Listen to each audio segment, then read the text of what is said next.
right. Thank you, CK, for the wonderful introduction. It means a lot coming from you. When Will reached out and asked who I wanted to introduce me here tonight, there was one guy in my mind, it was you. Did a lot for me and my family over the years, so appreciate that.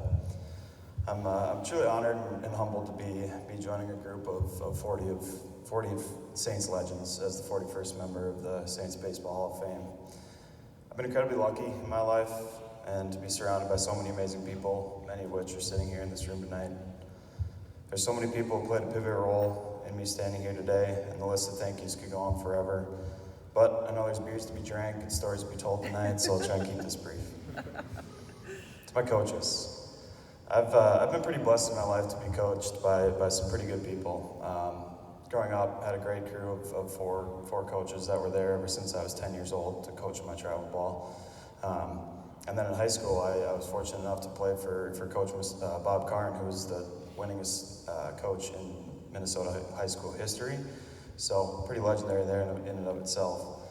And then I arrive on campus here, and you look at the coaching staff, and it's made up of five or six Saints Hall of Famers, which was truly an honor to be able to play for them. CK, Brandon, Tommy, Harriman, TA, and all the others who helped out along the way. Thank you so much for challenging me, pushing me to be my best, and both on the field and off the field. Not only did I learn a ton about you, about the game of baseball, you taught me even more about what it means to be a good man off the field.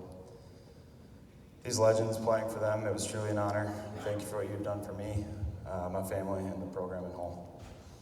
To my teammates, when I arrived on campus in the fall of 2014, I was pretty quickly reminded why I chose Scholastica, and it was the people. They made it feel like home. The second I stepped out of my car, immediately felt part of the Saints baseball family. Fast forward 4 years, the ups and downs along the way, and my teammates turned into my brothers and best friends. I want to thank you all for welcoming me with open arms and making my 4 years here the best 4 years of my life.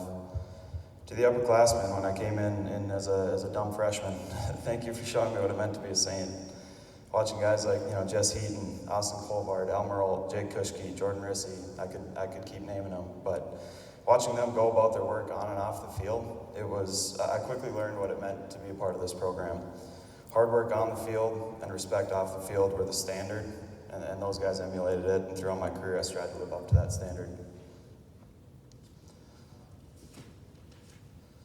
To the freshman class of 2014, Drew, Chris, Turner, Seth, Joe, Fougere, and Chase. No one I would rather have gone through my journey with but you guys. Thank you for always having each other's backs and looking out for us. It was a great 4 years. To my roommates, Joe, Drew, Chase, Brandon, Brian, Chris, Nick, and Braden.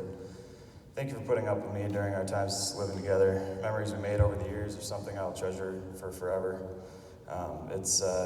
There's no shortage of stories anytime we get together, and I look forward to sharing those over the years. And I'd be remiss tonight if I didn't give a special thank you to fellow Hall of Famer Brian Minks. For those of you that don't know, Brian and I, we were teammates since we were 10 years old. I started playing travel baseball when I was 10. I think he started when he was 9. We developed a bond that was kind of inseparable. And it didn't take long for us to turn from teammates to best friends. I'm thankful for our friendship over the years. Oftentimes we found each other, playing on the same side of the infield, you at third base, me at shortstop. Thank you for paving the way and allowing me to follow in your footsteps. You're a huge reason why I chose St. Scholastica. I've always looked up to you as a role model for me ever since we became teammates when we were 10. You're kind of like that big brother that I never had a brother, but if I did, it would have been you. I've had a hell of a run over the years, and thank y'all, one of my best friends. Allie, thank you for all that you've done for me over the years. Reflecting back on the time we've had together, I'm so thankful that you're by my side supporting me. I appreciate you sticking out the rainy games, long car rides, hotel stays in Whitewater, all of the above. I know you can always count on you to be there for me when I need it. I feel like God brought you into my life in a time when I needed it most. You brought me closer to God, and I'm so happy for that. Allie, you're the strongest woman I know. You've been dealt some pretty unfortunate hands throughout life, but the strength you've shown throughout them is something I admire of you each and every day. And last but not least, thanks for turning me into a dog dad and being such a great dog mom to Winnie. Even though she occasionally pees on the carpet, having Winnie in our life has brought so much joy to me that I never knew existed. I love you and I look forward to our future together. To my sister Carrie, she wasn't able to be here tonight. So many of you don't know her, but I'll give you a quick synopsis of who she is. She's kind of the golden child growing up, never got in trouble, valedictorian of her high school class, went to the Mayo Clinic for med school, completed residency there, basically cleaned up every possible prestigious award that they have there, and now she's currently in a fellowship down in Salt Lake City. She doesn't get a lot of time off because she's so busy with work, so she called me and she's like, hey, I probably should have made it up, huh? And I was like, well, no, you don't get a whole lot of time off because you're so busy, so go ahead and do something else. I'll send you the speech over text. Thank you, Carrie, for teaching me what it means to chase after something you love and working hard until you get there. I truly admire your passion for learning and the hard work that you put in to become the person you are today. I'm incredibly proud of my sister for all the hard work she's put in for the lives that she is changing through her work. Mom, Dad. When I sat down to write this speech, I thought this was going to be the easiest portion of the speech to write, but it turned into one of the more difficult ones because it's impossible to put into words the impact that you guys have had for me on my life. Mom, you've taught me how to love unconditionally and have the kindest heart of anyone I've ever met. Thank you for continuing to show your love to me throughout the years and always reminding me I will forever be your little buddy, even though I'm not so little anymore. You've shown me what it means to work hard for something that you want. Thank you for instilling this work ethic in me and teaching me that you can accomplish anything as long as you work hard for it. Dad, you've taught me what it means to be a man, and for that, I'm forever grateful. I've learned from you what it means to be a good father, a good husband, and a good friend. You've been my role model for as long as I can remember, and I'm truly honored to be your son. If I grow up to be half the man you are, I'll consider that a great success. Together, the two of you have sacrificed more than imaginable, more than I can imagine, and I want you to know that it has not gone unnoticed. No matter the sport, no matter the location, no matter the cost, you were there.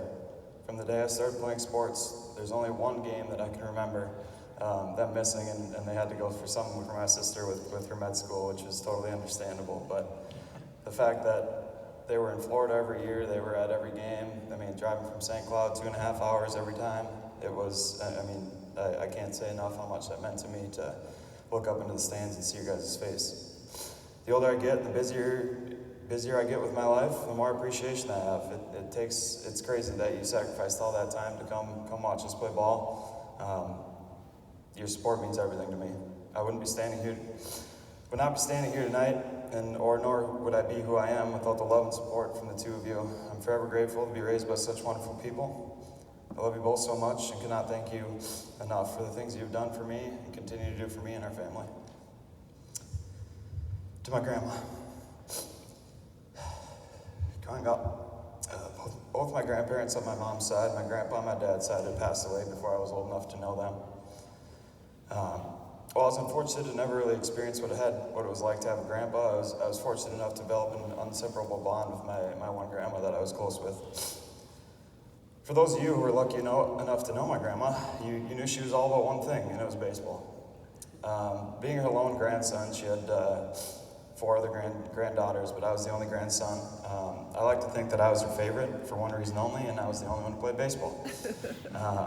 My passion for baseball quickly developed a bond with my grandma that deepened over the course of my playing career. As this bond developed, I quickly found out that my grandma was not only my biggest fan, but also my biggest critic. I promise you that if I would have had a game where I went 4 for 5 with 4 home runs and 1 strikeout, the only thing I would have heard about after the game was the strikeout. So thank you, Grandma, for never letting me forget about those strikeouts, especially the ones where I went down looking. Although she was hard on me at times, there was one thing that never wavered, and that was her support. At my grandma's funeral a few summers ago, our family went around and shared what we remembered most about Grandma. And my cousin Catherine, she shared some words that stick to me to this day, and I'll never forget them. She said that no matter what, Grandma just showed up. It could be a game 3 hours away, a game in the pouring rain, it did not matter to her. She always was there, she always showed up. I'll remember these words in this lesson forever. Thank you, Grandma, for always showing up. You have taught me that no matter what, you show up for the ones you love. I miss you like crazy, and I wish you could have been here tonight, but I know you're listening from above. To Saints baseball, thank you for the memories that will last a lifetime. When I was a player, not that long ago, sitting out there and attending alumni weekend in the fall, oftentimes the Hall of Fame inductees, I can remember them talking about how you never really would remember the wins and the losses, but you'd remember the off the field and the brotherhood that you were a part of. Kind of thought that was just a cliche thing that they said, and just another one of those things that they toss in a speech. Roles are now reversed, and here I am standing up here tonight saying that I finally realized how true those words are. The wins and losses have come and gone, but the memories I made during my time on campus are memories that I will never forget. Thank you, Saints Baseball, for allowing me to be a part of such a special program. There are countless lessons that I've learned from being part of the program that have shaped me into the person I am today. The second you step on campus here as a player, the Big Ten is at the forefront of what we do. These 10 principles have been monumental in my life. While all 10 principles of the Big Ten have been and continue to be an important part of my life, there are two that particularly stuck out to me, and those are acceptance of responsibility and loyalty. Acceptance of responsibility, what does that mean? In baseball and life, you're not going to be perfect. Acceptance of responsibility has taught me that when you do make a mistake, you got to own up to it, and you got to make a change so that mistake doesn't happen again. Owning up to these mistakes, you gain respect from those around you, and it's a principle that I've lived off in my life and has helped me become who I am today. Loyalty. It doesn't take long to realize what loyalty means to this program. I mean, just look around you tonight. Look at how many alumni are coming back year after year. Belonging to a program with such rooted traditions has been such a blessing in my life. Loyalty extends far beyond just us showing up for alumni weekend. I know for certain that every single person in this room who was part of the program would have my back in the time of need. Thank you, Saints Baseball, for setting an example of what it means to be loyal. A few words of wisdom for the current players out here tonight. First off, I'll say buy into what your coaches are telling you and don't half-ass it. They're going to lead you in the right direction. You've got some extremely knowledgeable people leading you. Buy into what they're saying and go after it. Number two would be embrace every moment. The goods, the bads, the ups, the downs, and everything in between. You're going to blink and all of a sudden you'll be graduated and the best 4 years will be behind you. And last but not least here for you current players, understand that you're a part of a special program. We've talked a lot about it tonight, but the older you get, the more you realize how special this is. Cherish the tradition and embrace the culture because there's no other program like this in the country. As I conclude, I think back to my first days on campus in the fall of 2014, and I wasn't sure what to expect. I quickly came to learn that I was now part of a program where I would meet some of my best friends and learn some of life's most valuable lessons. The tradition that St. Scholastica Baseball has built over the years is truly something special, and I'm grateful to be a part of this program. Thank you, and hoka hey.